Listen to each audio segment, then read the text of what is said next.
member of WildGamesProductions.com and D20Radio.com.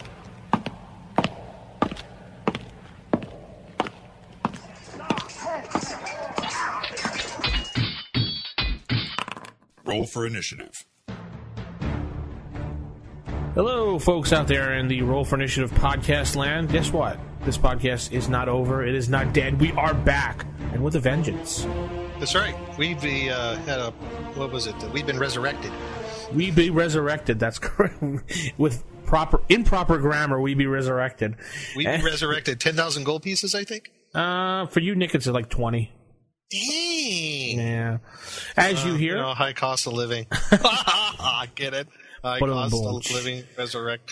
Okay. The voices you're hearing now, if you're listening to this for the very first time, this is a podcast about Advanced Dungeons & Dragons First Edition only. And the first voice you heard was myself, DM Vincent. I'm one of your hosts, along with DM Nick, who's the other voice, who just said hi. And as a special treat, because we're missing one of our hosts this week, we brought in DM Crispy from the Save or Die podcast from the WGPRN family. Crispy? How's it going? Wow, that's all you got for me? I was going to do something about being reincarnated instead of resurrected, but it was too much of a stretch. Yeah. Anyway.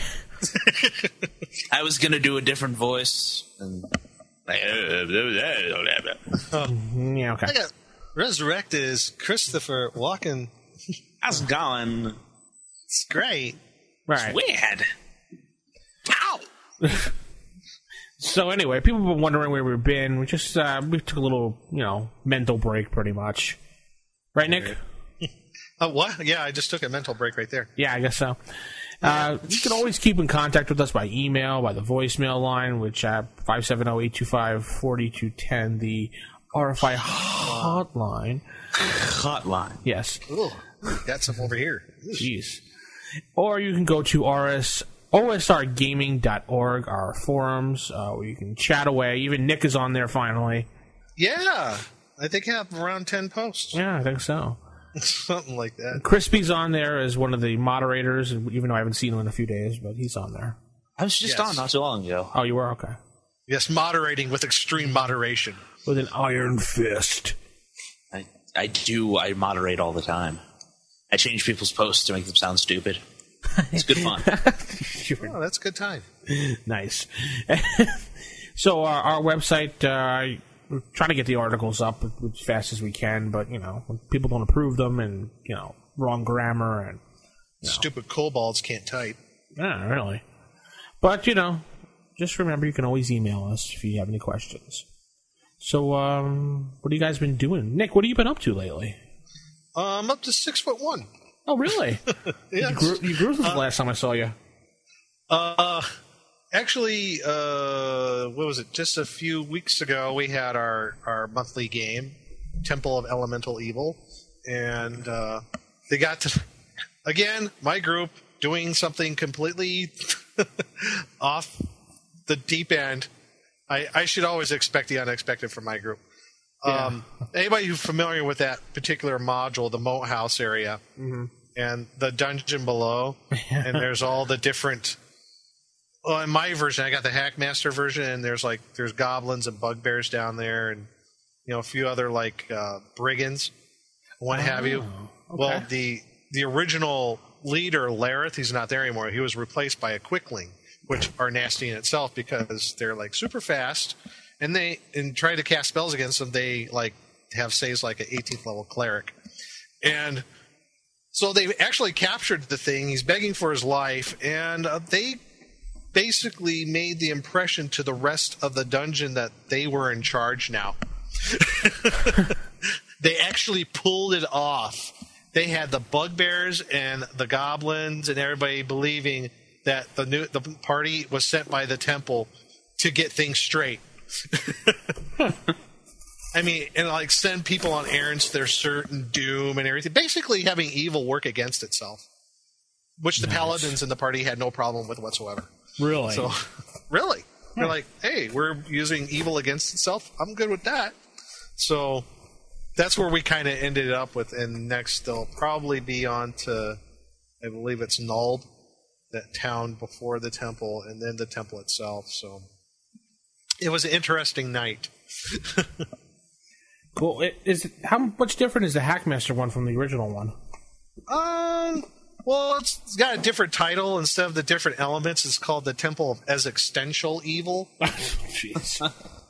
This is more about things like entropy and chaos instead of earth, fire, and water. And I almost said earth, wind, and fire, but that was a group from the 70s and 80s. But, Dear God. But Let them stay there. But it's not that much different. I have both, the original and the Hackmaster version, and I highly recommend both. I think they're both very good. If you can't get a hold of the original, use the Hackmaster version and modify it to your campaign. It's easily done. It's basically the same system, not that much different. Yeah, it's pretty much similar. So there's a few minor details. Yeah, some minor stuff. Just drop the 20 hit point kicker that you usually get in Hackmaster, and away you go. Yeah, I have one of them. I have one of the modules. Keep on the Borderland, I think it's called. Yes, fantastic. Isn't it? I read through it just to see it. I mean, some of the stats were a little bit confusing in it to me at first, but other than that, it's pretty cool. Yeah, it's pretty cool. They really took the original and just kind of took it to the next level. I like how they fleshed it out a little more. And it's huge too. I mean, it's not a small little module. It's a thick book. Yeah, it's almost you could almost call it a mini campaign. Yeah. So that's cool. So Crispy, what have you been doing? I haven't been doing a lot of anything. I've kind of taken a bit of a sabbatical from DMing. I've just been playing in I know this is the AD&D First Edition All the Time Only podcast, but I've been playing in my friend Daniel's Pathfinder game. We're introducing some new players, and I recently taught my little sister D&D 3.5, and she's been playing with friends, and she basically loves it. It's very weird. You should be teaching her old school. Should. We might be getting a family D&D game together now that because she just graduated high school, and so her mom was like, now that all our kids are gone and graduated high school, now we can play D&D again. What? That's funny. Yeah, basically they've waited 25 years to play D&D again. Wow. While they work their butts off to pay for everything. But for that, I'm probably going to be running either because they grew up with First Edition, so either First Edition or Labyrinth Lord. Oh, cool! Loves me some Labyrinth Lord. Yeah, you really like that Labyrinth Lord. I do. I like it because it has the AEC as well, and it gives the First Edition options while keeping the kind of more free flow, basic feel. But that's it for me. What about you, Vince? Well, I've mostly been working, new job, studying for tests, getting myself certified so I can make more money. It's always good. Yeah, we know you're certifiable. Wow, Nick. Yeah. Getting ready for Gen Con. That's coming up in about 60 days, so less than that now, probably about 50. Around there. I'm excited about going to Gen Con this year. Running 2 games. Are you, what games are you running? 2 D&D BX games. That's cool. Right, yeah. So, and everybody listening out there, Origins is, well, according to this, our time, next week. Actually, about this time, I'll be gaming away at Origins. Woo! It'll be awesome. Yeah, I can't wait. It's going to be really good. This will be my friend Jeff. He's getting deployed to Afghanistan in September, so this will be our last con to go with him before he gets deployed. So we're going to have an all-out big bash for him. It's going to be a good time. Cool. It's going to be good. I'm doing that for a friend who's coming back from Afghanistan. We're going to have a big D&D session because I haven't seen him in 7 years since he's been gone. Yeah. And he was one of my first, the first group that we ever formed. He was in there, and we're going to get everyone back together. Oh, I did play in one game a couple Sundays ago. It was called Weird World 2. Sorry, try that one more time. Weird World 2 or something like that it's called? Weird World War or something like that? Yeah, 2 it's called. Yeah. It was a D20 game, but it was actually kind of cool because we were during like the 1940s and we were running around and like the DM had like robot Nazis chasing us and like werewolf Nazis chasing us. So it was kind of cool. That sounds awesome. I know. Actually, I want to play it again because it was kind of fun. Okay, so I just had this conversation today. Like, so you have Nazi zombies, right? Mm-hmm. Zombies are already, bad. And so are Nazis. Right. If you combine them, does that really make either one of them any more bad? Well, doesn't it cancel itself out and make them good? Well, no, because Nazi zombies are the worst. Or zombie Nazis, or Nazi, whichever one. Well, if they're both evil, doesn't two evils make a good? Well, no. Well, two wrongs don't make a right, Vince. Oh, they don't? But three rights make a full circle. True. As we're trailing off here, let's actually head into our first segment of the night, Table Manners. Typical. Of all the evil creatures in the world, I'd like to find one with table manners. What, are you kidding me? I spent years cultivating the worst table manners on the planet. Table manners. So for Table Manners this week, we're going to theme this show tonight and talk about some things that people have been asking for in our forums, as we all know. No, not at all. No way. Well, we did spend a whole show on demons, but I decided for this show we're going to set this one as devils. Sorry, I had something in my throat. That was good. That was actually pretty good, yeah. So the theme of this show is The Devil Took My Role. I don't know, I thought that was kind of catchy. So for Table Manners, we're going to talk a little bit about setting the mood for using devils. So deciding on a plot, research is very important, and what props you would use at the table. So Nick, have you ever used devils in your campaign? Yes, I have. In fact, I'm using them in my current campaign. Really?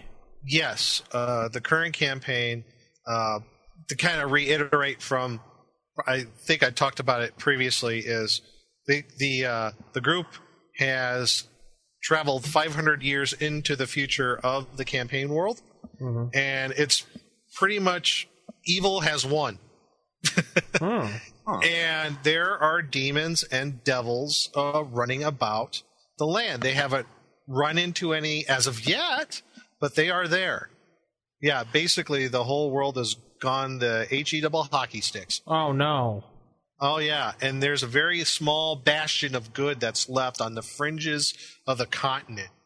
And, and the temple as existential or elemental evil plays a significant role. I've kind of fit that into the campaign. So, yeah, I am using devils in the campaign setting. So, in a very, I thought, at least from my perspective, kind of unique role where basically evil is won over the world.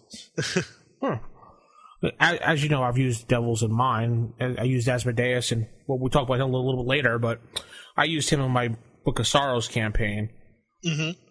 Crispy got to experience that firsthand, and as Trask. Oi. Thank you for a little Trask. You're welcome. And basically, for those who didn't listen to the campaign, which quite a few people didn't, but quite a few did, but I used Asmodeus as the focal point of the cult that was trying to resurrect Asmodeus back into the world. They had to find the Book of Sorrows, which led to pretty much the secret had to resurrect him. And as you found out at the end, they have to keep running around with the book to keep it away from the evil. But Nice. It draws them to it like flies to a fire. Yeah, we need to bring that campaign back. You know what, actually? I'm down for that. Uh-oh. Yeah. You know the rest, like Mike and Leaf and Terry, are all going to be jumping all over you now. I know. So, I'm good to play Book of Sorrows again. All right. Bring back me Trask voice and lose your voice. Drink again. some beers, higher. Yeah, that's cool because I know Andy was saying, well, I miss playing Corbin the other day, he was saying. I miss Corbin too. Corbin was a lot of fun. He was such a stick in the mud. Yeah. Anyway, so have you ever used the devil in any of your campaigns, Crispy? I haven't, but there was this one campaign where I was trying to stop Asmodeus. Oh, really? Pretty good. Do tell. Yeah. Why don't you tell me about that? I think some people might have heard it because we recorded it, but I played this dwarf named Trask. No, I've never actually used devils. I've used demons and, like, extraplanar horrors, but never devils. I don't know. Just never had a chance yet, I think is what it is. Yeah. Because they're cool. I mean, you got some really cool devils. Yeah, it's just that devils are a lot more powerful in nature than the demons themselves. I really think they should be categorized as one thing, but... I think that also kind of plays into their... If you look at their alignments, I mean, lawful evil, the devils, probably, a bit more organized and hierarchical than the demons. They're definitely more cutthroat on at least on the surface, Unlike, probably devils are a little bit more backstabbing and, plotting behind the scenes than versus demons, which are a little bit more in your face. Right. Well, decide on a plot. If you're going to use the devil, decide on a plot and stick to it and try to revolve it around the devil somehow. He doesn't have to be in the game itself. His name could be all over. His symbol could be all over the place. There could be a cult doing his, evil bidding. Oh, you just brought up something I just remembered. Go ahead. There is a module by Brave Halfling Publishing. Uh-huh. And let's see if I remember this correctly. It's called The Forgotten Temple of Beelzebul. Beelzebub? Or, no. Beelzebul? I have the module. It's a high-level module. I think the lowest level is like 13th level you can do it. It doesn't go to 100? No, it's not. Thrones of Bloodstone, for God's sake. What is it, A4 is the one that does that? No, Yeah. this is about, something like Level that. 100. Yeah, the Bloodstone one. But anyway, this one, Forgotten Temple of Beelzebul or something like that. Not Beelzebub or something like that. But it's like levels 13 through 15. I have it. Okay. I quickly read through it. It's a very interesting module because, like you're talking about the whole cult thing. There's a cult that follows this devil, and there's actually some demons in it, too. I don't want to give away too much. Beelzebul is actually in the Monster Manual. I'm actually going through that's what I meant. Yeah. That's what I meant. He, judging by the fact that he has fly eyes, I'm guessing he's the Lord of Flies. Mm-hmm. He's probably supposed to be Beelzebub. But, I mean, like, Satan has 80 million different names, so... The Devil. I mean, all of these could be the devil. When you get up to the archdevils, at least. Yeah. Asmodeus, the King of Hell, the Prince of Hell, or whatever. But it's also very important when you pick your devil to do some research on him. Mm-hmm. There is tons and tons of stuff on the internet you can get information about demons and devils about. Don't rely just on the books. I mean, if you just want some flavor, I'm sure you could just Google any one of the demons and you'll find tons of information about it. Yeah. I know Paizo made a whole bunch of books based around a bunch of demons and devils. One of them being Asmodeus, because I remember there was a Prince of... what was the name of that book?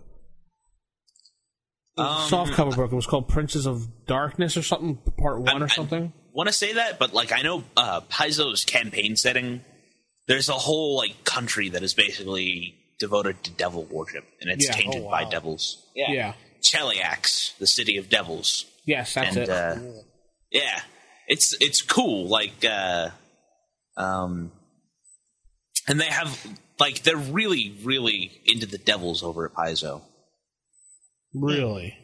Yeah, but I don't really deal with the campaign setting that much. It's I have a copy, but like, and it's a nice reference, but I'm not playing in Pathfinder's world. I'm playing in my own. But they are a good place to go. Yeah, they did a whole book on research of hell and the hierarchy. It's a really good read if you just want it for fluff. Mm-hmm. Okay. They also did they did a book called Misfit Monsters Redeemed that has like the Flump and the Flail Snail in it, and they tried to make them cool again. Cool. Well, not the Flump. You can't make that cool no matter what you do. I don't know. Like, Flump's become some kind of like weird extraplanar guardian that is like trying to keep the walls of reality together or something like that. Well, if you're talking about research, one of the things I found was going through my, various Dragon magazine issues, and I found this one. Either one of you could find it. It's either in Best of Dragon Volume 2 or the August 1979 issue of Dragon. It's number 28. And it's called The Politics of Hell. Yes, I remember seeing that article. Yeah, I have that. Well, I have all the Best of Dragons. Yes, and this just kind of warn our readers. This kind of takes a Judeo-Christian slant on the whole thing. So that's just this. That's just how it is. But I think it's a great reference article, nonetheless. I think it's really, really good. I think whoever wrote it actually did their research pretty well. And they give stats for Satan. Oh, really? Oh, yeah. Which we could probably cover a little bit later. Yeah. I just did a quick search just for Asmodeus in Google, and right away Wikipedia comes up. The Dungeons and Dragons Asmodeus pops up second there. The Catholic Encyclopedia. All different various places you can look just by Googling. There's your flavor fluff. Yep. So what about props? Anyone use any props? Yeah, actually. Anytime I use any kind of demonic thing, the first thing I like to do is go down to the local butcher shop and just buy a goat fetus that you can sacrifice. Oh my! You might want to lay down a tarp. It gets a little messy, and make sure your sacrificial dagger is sharpened. It's your serpentine dagger, right? Well, yeah, it's hard to sharpen though because it's all squiggly. Yeah, that's a prop, all right. Well, when you're not going to jail that night, or getting ready to go to jail. Our listeners, this is all tongue in cheek, of course. Yes, of course. Right? Yes. I know what you guys are talking about. Like, I actually worship Asmodeus. Okay, moving on. There's nothing wrong worshiping Asmodeus. Don't worry about it, Crispy.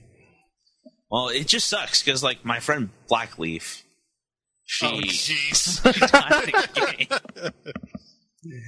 It's my fault. She killed herself. Anyway, I've drawn up fake contracts and like made these fancy pieces of paper and like use like a red pen and stuff like that and had them dip in their hand in the red ink and stuff like that. And, oh wow! Yeah, it's fun to do things like that. Mm-hmm. It's fun to simulate signing your name in blood. Or in Crispy's case, you just take the blood from the dead fetus that you sacrificed and use that. Honestly, parents, this is a harmless game of imagination. Sure, nothing to worry about here.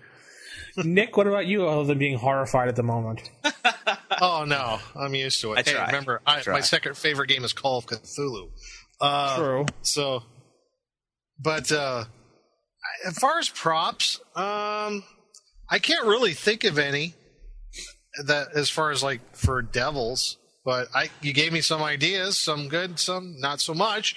But well, there's lots of things you could do. I mean, you can go on the internet and look how to do special writings on paper so players could figure things out, like invisible writing on a paper that you can only see with like lemon. Yeah. Oh yeah. I've done stuff like that. Yeah. So this isn't so much props, but like you could get a bunch of candles and like set the mood. Yeah. Some organ playing in the background. Another setting, or the kind of like, I guess the plot, or maybe could be part of the plot line itself, is eventually maybe the player characters themselves have to make a trip to hell. They actually have to go there. They have to go to the 9 hells and defeat the evil there before it gets too late. Huh. You could get some red mood lighting and stuff like that. Turn up the turn up the heat so it gets really hot in your house. It's good plans. Yeah, and the wife will be really mad at the gas bill when she sees it. But the reason I mention it, as far as like going on the plane hopping, obviously, and I'm thinking, definitely higher level characters, is another great set of articles written by Ed Greenwood. Yes. The 9 Hells, parts 1 and 2, Dragons, 75 and 76. If there's any articles out of Dragon Magazine that I think are the ones, if you can get photocopies of them, I don't care. these are the two that you want to get. Even if you don't use them, they're fantastic reading. They're fantastic reading. Just outline each layer of hell, how unique it is, who's in charge, what you find there. And he leaves it wide enough open so you can do whatever sort of plot hooks you want to go there. So I highly, highly recommend those. If you're going to introduce devils into campaigns, get these 2 articles on the 9 Hells by Ed Greenwood. Just fantastic stuff. All right, cool. Tell us how you use devils in your campaign and how you set up the mood for that. And we're going to head into game mechanics, which goes a little bit more into detail from the DM side of playing that devil. So we'll be right back. You think I'm mad? Perhaps I am. What are you, a wizard, a genius? Darn. A perfectly good brain wasted. Game mechanics. So we're in game mechanics now, Crispy. How to roleplay that devil. That's right. Or if you're really sick, how to roleplay the devil. Ooh. So, how would you... I'm talking to you out there. Yeah, you, listening in your car while you're driving. Joe. Yeah, Joe. Joe Gamer. Joe Gamer. How would you put that devil in your campaign and let the players know that he's there without actually being there? What do you think, Joe Nick? Yeah. I got scared there for a minute. Did you? But yeah, I think how you're setting it up is like, yes, if you're going to have a major devil in your campaign somewhere, he's definitely going to be working behind the scenes. There's no way in hell he's going to be out there on the front lines slugging it out with the player characters, because he's not stupid. Yeah, he's going to be working behind the scenes, either through his cult or through other minions that want to have made contracts with them. Could be various magic users, whatever. He's going to set out, create a web of literally a conspiracy. I think you might want to call it. He's gonna plot his way to to conquer the world through his followers and whoever wants to work with him. Cool. I like to do the whole, every once in a while, to like mess with players. Like you see the hooded cloaked man turn the corner as he looks back at you, and then they go chasing after him and he's not down that alley or something, and dun, dun, dun. And they keep seeing this guy all the time staring at them. And what about you, CRISPR? Well, I'm with you guys. It's something you have to really set up. I like the idea of using a devil because it's something you can build up to. Yeah. Just over time, and then do the big reveal, which is always fun. Oh yeah. But I think it's always good to leave little tiny hints that are just kind of weird, but would make sense when you think, Beelzebub or Legion is behind this. Yeah, that's where Stuff the player characters go, I think we're in above our heads right now. Yeah. I don't think we're in Greyhawk anymore, Toto. Yeah. So when your players meet the devil, finally the reveal happens, and the campaign's not over, obviously, but now it comes to the time of the devil's tempting the players with something. We always know the temptation's going to come up. Mm-hmm. And there's no mechanic like in, say, Star Wars Saga Edition, where there's a dark side temptation thing going on. So how are we going to tempt these players? What are ways you can tempt the player? Well, if you have players that have good backgrounds, you can always use that to your avail. I was thinking something along the lines of that, have the devil's minions through the course of the adventure kill the fighter's sister or wife, whatever, and then have the devil. He's got her soul, and if you let him succeed, he'll give it back to you. Ooh, yeah. But he's going to try every which way to try to keep that particular soul. Of course. So he's going to deceive the character in every which way possible. I like that. That's pretty good. Knowing your players is the key to this one right here. And the next one, too, as well. We'll talk about in a second. But knowing your players really well, because my former group, I knew the players so well, they played the same type of characters all the time, like I've said many times. Mm-hmm. And I knew one character in the group always, no matter what, had a thing for helping children. Ooh, all the time. We talked about this before. Yeah. He all the time. If I would have said as a DM like, "Oh, this, I don't know, whatever, kick the kid," he would go nuts. His character would go nuts and try to save the kid. And so I would always harp on little things like that, like the demon has stolen the soul of the little child. The child will die by midnight if you go find the Book of Sorrows. Or even worse, make children the worshippers of the demon or devil. That would be just plain twisted too. Have the devil have the kid's voice. Ooh. Or the kid have the devil's voice. Ooh. Like have the kid's soulless body there, and the devil is just talking to them. It's with his voice. That Spooky. you gotta have a deep, booming devil voice. Yes.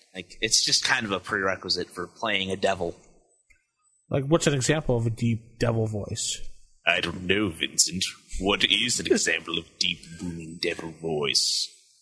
Yeah, that's good. That sounds more like an aristocrat, but well, the devil's always aristocratic. He's got that sweet goatee. Why can't the devil be ghetto? I don't. Who wants to deal with the ghetto devil? You know, why can't the devil be like, "Yo, you got to get got, son"? You got to get got. I got some stuff you need to pick up for me. My boy Pookie. You're gonna get got, son. Otherwise, you get your soul there. Say what, devil? But then I think a good thing with the devil is going to the next point. Ways to trick the players. I don't know why, but the devil is just like a walking wish spell. It's always the literal, just most finite, exactly to the word kind of dealings. Oh, wait a minute. That's like how DM Joe was. Is it? Yeah, he DM was. Joe? DM Joe, yes. We need to get him on. He needs to be a guest. I have no idea where he is. Stop it. You need to fly to New York. Find him in his backpack. Find him on Twitter or Facebook or something. I've looked. Trust me. If I ever find him, he'd be like a permanent guest on the show. Well, kind of what we're leading in here is, remember in the previous segment I was talking about in that article, what they have the stats for the devil, Satan. So did you say Satan? I knew someone was going to do that. How could what you is not, that from? Satan? How could you not quote the church lady? I know. There Church we go. lady. Okay. Little church cat. Wow, that's... Jeez. It's been so long since I've heard of the church lady. But this is out of that article, The Politics of Hell. Yeah. And this is the stats for Satan, Lucifer, wherever you want to call him. Old Scratch. Old Scratch, Old Nick. Yo. Funny, my name's Nick. Anyway, here the stats are: frequency very rare, number appearing 1, Very rare. 1, armor class -8. Thought it'd be lower. Get this, just -8. yeah, movement. Get this, whatever desired. I'm not kidding. No, he's Satan. I mean, he's kind of Satan. Well, anybody recalls, well, at least I do, before he was, Satan, he was Lucifer. He was second amongst all angels in heaven. He was second to God.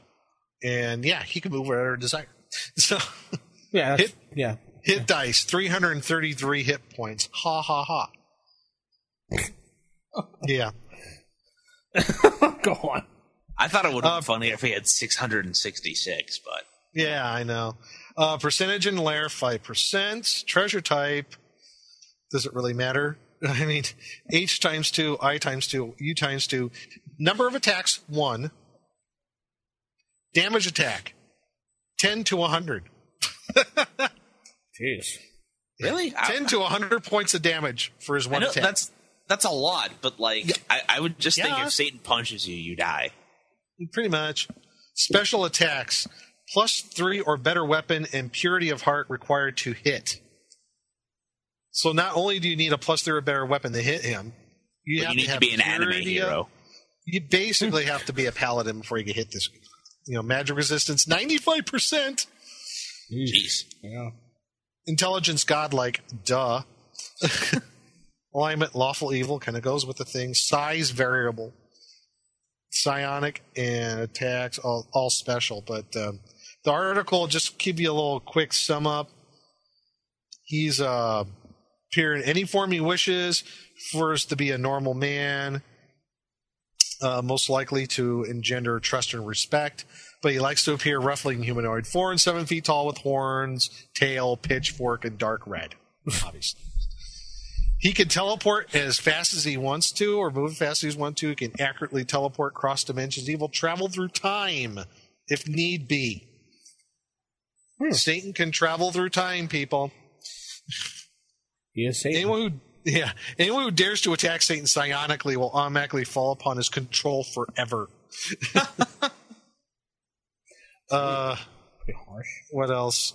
He can use any spell or psionic discipline as often as he likes. Cast spells as a 30th level caster.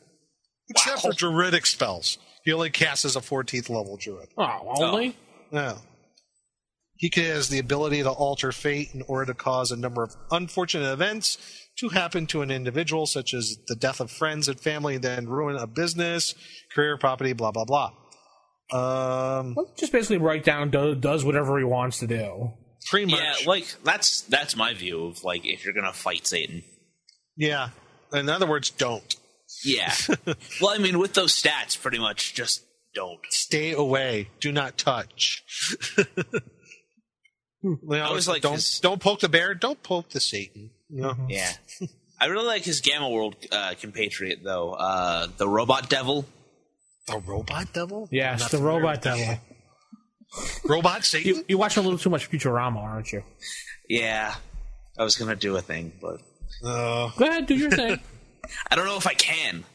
Like, it would be a first-time impression. Oh, you can do the Robot Devil voice? I was going to, but I don't... Do it. Do it. It's a good thing to say. I'll give you 100 experience points if you do it. Heck yeah, with the 50 I got before, it's like 150. Can I have my hands? Oh, that's good. You're mean. Anyways, back to Satan. That was good. Yeah, it actually did sound like him. That actually is good. All right, 100 experience points for you. Right. I'm going to write this down on my sheet. GM Other Crispy, things I could impersonate. Player Crispy. 150 XP. All right. There you go. Soon you'll be For able to... taking time to write it down during the podcast, minus 100. Oh, man. Oh, man. Still got that 50. So, yeah, there's more in that article in that Bastard Dragon Volume 2 about that, and actually 2 other devils. They're in there, Belial and Astaroth. Isn't the anti-paladin in that issue too? I think so, yes. Yeah. The Blackguard. It kind of goes with the whole territory there. So. All right. I think we've beaten this down enough. Yes. So tell us how you use your... Tell us how you trick players. Tell us how you tempt them. Tell us how you take them to the dark side. How do you use the devil in your game? Or a devil? Yes. And we'll head into Creature Feature Theater.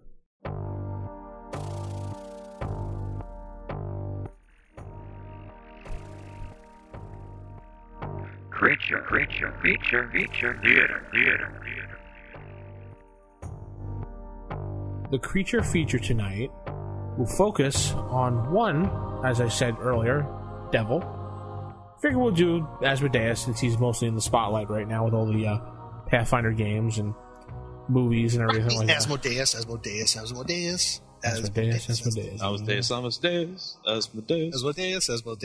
Rock me, Asmodeus. Ooh, Asmodeus. Okay, are we get that out of our systems now? I think so. No, we need more. So Asmodeus, Jeez.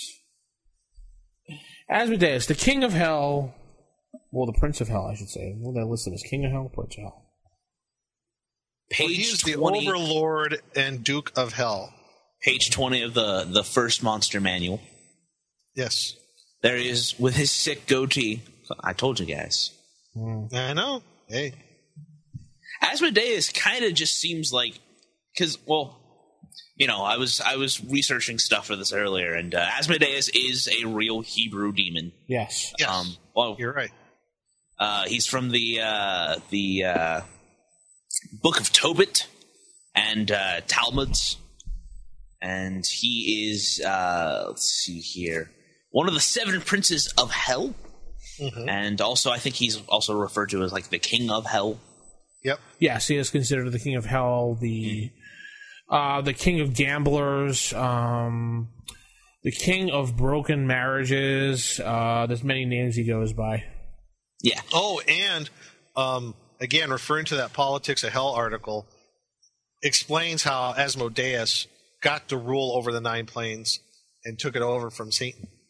So, yeah, the Asmodeus article for Dungeons and Dragons has a little bit of that as well. Kind of. What article is that? No, it's the Wikipedia page for Asmodeus parentheses Dungeons and Dragons. Oh, I got to look at that then. Yeah, if you Wikipedia him with Dungeons and Dragons, you can find that. Okay, cool. Yeah, it's got some good history there for him. Okay. Lots of cool stuff, him throughout the ages. But what I was going to say is Asmodeus, as he is in AD&D, is kind of a hybrid between, like, the devil and Asmodeus. Yeah, if you look at him, he's pretty close to the stats. Mm-hmm. With 199 hit points, -7 AC. Plus, you're a better weapon to hit. Yeah. Yep. Magic resistance, 90%. Super genius. Just like Wile E. Coyote. Yeah. He's the smartest Wile E. Coyote. Super genius. 13.5 feet tall, though. I don't know why he's so tall, but... well, I guess he's a demon, or a devil, rather. So, he can be as tall as he wants to be. Yeah, but his damage attacks 4 to 14. Not as much as Satan, but still pretty good. Yes. And I like the description. There can be no question that Asmodeus is the most handsome of all the devils. I don't know, man. That goatee is quite fetching. He is the pretty boy. Minus the horns there. Yeah, sure. And I like the his ultimate wand. Evil. His wand. Well, actually, it's a rod of pure ruby. A rod of absorption. Causing serious wounds touched by anybody. Dang. And it's worth 1 million gold pieces? Yeah. Dang, I forgot about that. You guys, that's a lot of levels. We should kill Asmodeus so we can level up. I sense a campaign get strong coming. enough to beat up Asmodeus. Well, level 2, I can take him. Well, well, apparently Trask thought he could at level 1, but... Well, that was a statue, but yeah, Trask could probably take him. I mean, devils ain't nothing. Go get him. So that's pretty much Asmodeus in a nutshell. I mean, there's not really much to say about him. We can't really... But he's 7.5 feet tall, or 13.5 feet tall. He can't fit in that. I don't know why he's 13.5 feet tall. It's a weird number. I know. But I know I'm referencing that article a lot, but it gives some really good background on how he, took control of the 9 hells. Basically, one of the, what was it, Astaroth was like the treasurer of hell. Mm-hmm. And before Beelzebul was ruling, and through various backroom dealings and machinations, what have you, the treasurer of hell, who's like, he holds the keys to true power because he has all the money, saw them both one day and said, "Hello, Beelzebul. Hello, Lord Asmodeus." Well, guess what? When he put Lord Asmodeus, Beelzebul knew he was not in charge anymore. Okay, so here's something kind of cool with your Politics of Hell thing. I'm just on the Wikipedia page. Yeah.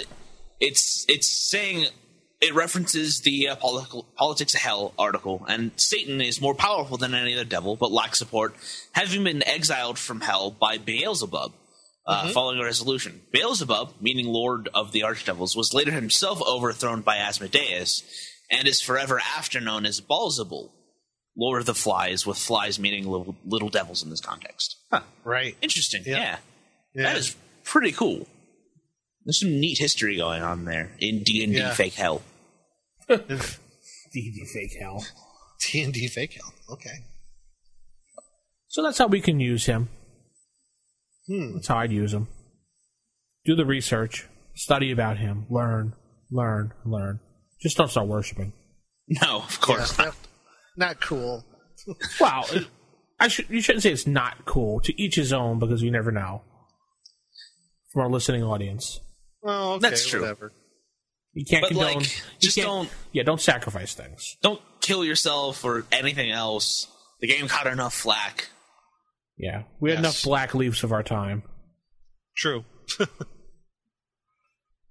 So let's head into Dragon's Horde and wrap things up for the night.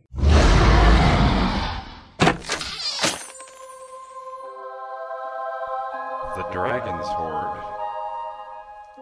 Okay, in Dragon's Horde, this is kind of a change of pace. We're talking about Wand of Orcus. Yes.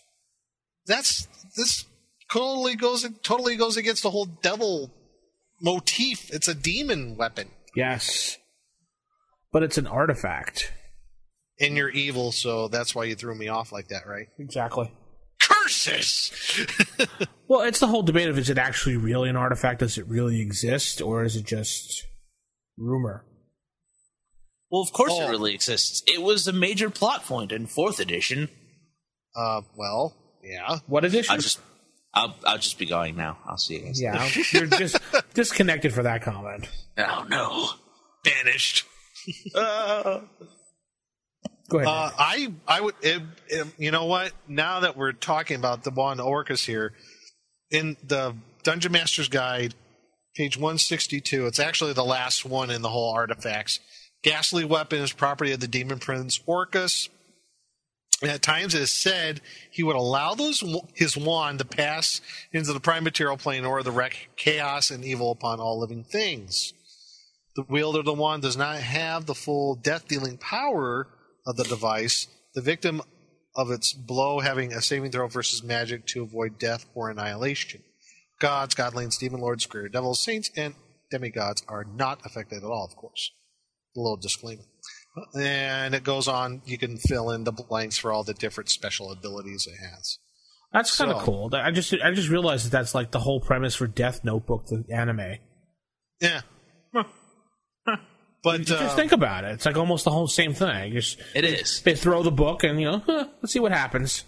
Yeah, there you go. Funny that.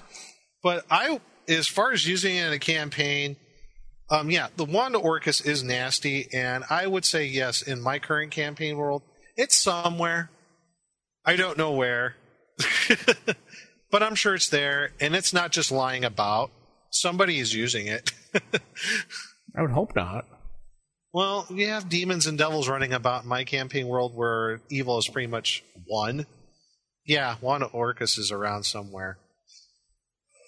I don't think he's not in my campaign. Orcus is not around in my campaign, nor is his wand. So I'm going to say his wand in mine is not reality. It's just legend that people talk about. Oh, okay. I myself have not given it much thought, but I think it's interesting.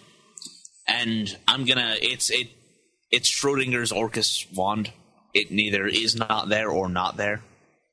Like, I just have not ever even really thought about it. Yeah.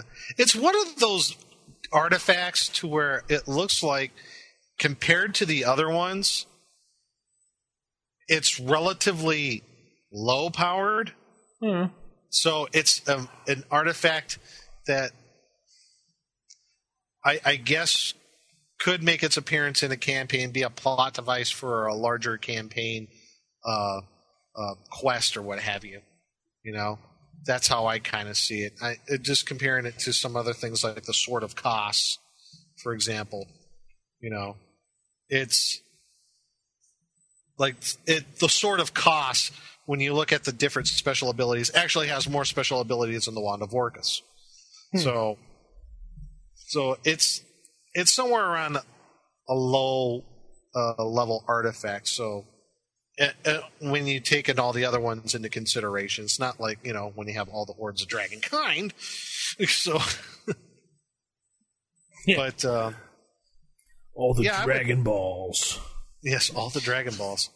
Wait, it's the 7 balls of no, you're right. Oh, no, you didn't. Is it...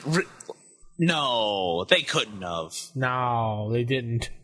They did. Well, the thing is the Dragon Balls are from an ancient Chinese myth called Journey to the West, which was around for a really long time before Dragon Ball. Dragon Ball's based off of that. They might have. You think? I don't know. How many orbs of Dragonkind are there? Well, getting off the beaten track, but there are 8. 8? Yes. Mm. It's dubious. I think they might be the Dragon Balls. I disbelieve. Make your saving throw. Roll the disbelief. I passed. Oh. Anyway. Never know. But yeah, I would have it in the campaign. In fact, I'm thinking now more about it. It's like, yeah, it's probably around somewhere. And yeah, I think that's how I feel about it. And you know what? Maybe somewhere along the lines, the player characters are going to have to get rid of it somehow. At least, if not destroy it, because in my opinion, something like that cannot be destroyed. But you could banish it, remove it from this plane of existence. Teleport it to the sun. Yes. So, Crispy, what would Trask do with this wand? Well, he would probably talk like this because it's a wand. Use it as a back scratcher. He might go clubbing. No. Oh. I don't know. Get out now. Is it irrevocably evil? I mean, if he possessed the Wand of Orcus, would that just blacken his soul? Well, you know what? I think it depends on the DM, because it has all the different special abilities that you fit in. That could be something that it does. It's maybe, I think one of the, I forget which powers and effects can alter alignment or slowly change alignment or something like that. I thought there was one like that. Yeah, there is one of that. I know what you're talking about. Yeah, but you could make it that way. Yeah, because I don't know. It's interesting because the wand it's not super detailed because it's no, and I don't think it's meant to be. Yeah, it's supposed to be unique to each DM's campaign world. So I mean, if you were to give it I don't know, it really depends on what the wand could do, and I'm knowing Trask would probably mess around with it for a while to see what it would do, at the risk of making him irrevocably evil. But I mean, you just go around and just kill people. Yeah, with it. The victim of its blow having a saving throw versus magic to avoid death. On table 4, major malevolent effects. It's R, reverse alignment permanently. Yee. I'm making chaotic evil. Yeah. Well, actually, currently, right now, Trask is chaotic neutral. Oh. So that's not... You're just one step away, my friend. You're already jumping with chaotic good and chaotic evil. Remember because of your whole Dead Zone incident? That's true, yeah. I forgot. I totally have the powers to see the future. I think. I don't know. You think, yes. You don't know exactly. But yeah, the Wand of Orcus, it's interesting. I think I would keep it in my campaign. I don't know if they would ever find it, but I think it might be there. I would customize it a little bit. Yeah. Make it I would too. It's just like you said, it's not as powerful as the rest of the artifacts. I would juice it up a little. But the thing is Orcus himself is so powerful. He's a tough cookie. Mm-hmm. He's a cookie. So he is. He's a big ram-headed cookie. What kind of cookie? Chocolate chip. Well, he's kind of pudgy, so for him it's chocolate chunk. Chocolate. I was thinking chocolate fudge. Fudge. You're way too good at that. But yeah, so I mean, Orcus himself he's pretty bad. He's full of pudding. He's filled with pudding. Black pudding. Sorry. God, that reminds me when I was playing. Go ahead. I don't know if like the wand really needs to be that much more powerful. I would make it to where if somehow the player characters gain possession of this thing, they want to get rid of it ASAP. Mm-hmm. You know, they're not going to want to like, I have the power of the wand of Orcus, and then they get it, and they're like, when plants in a 10-mile radius start withering and dying, and their alignment alters, and their nose falls off. I don't know. And that's pretty harsh. The nose falling off really topped it. No, I meant the grass going around them. Hippie. Anyway, I would think that if this wand was in the prime material plane, ready to be found, that if you found it, someone else is going to be looking for it too. Yeah, that's another good point. There's got to be some evil mastermind out there that has a way to figure out where it is. Right. It'd be like a race to get the great MacGuffin here. So basically, it is a MacGuffin device, isn't it? It really is. Aren't all artifacts in a way, though? More or less. Yeah. Except apparatus of Kowalsh. That is totally kick butt. It's a Mac. Right. Well, it is. Sort of. All right, let's go on to our last segment. So, this is the end of the show. Donuts. Jeez, Nick.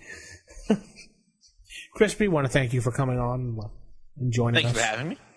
Yes, it was a real pleasure having you on. Yeah. You say pleasure like it's a double-edged kind of thing. You don't like me. I like you. But I'm just kidding. But yes, but your feet smell. No. Oh, my bad. I've We'll be back got a condition next week, hopefully, with another show and back on track with the full crew, minus Crispy, maybe. Yeah. Well, you guys know where to find me if you need me. Oh, really? Plus Crispy. Oh, what? Plus Crispy. Crispy's a permanent member now. Extra Crispy. All right, so keep it original, keep it old school, and good night, everybody. Night. Good night.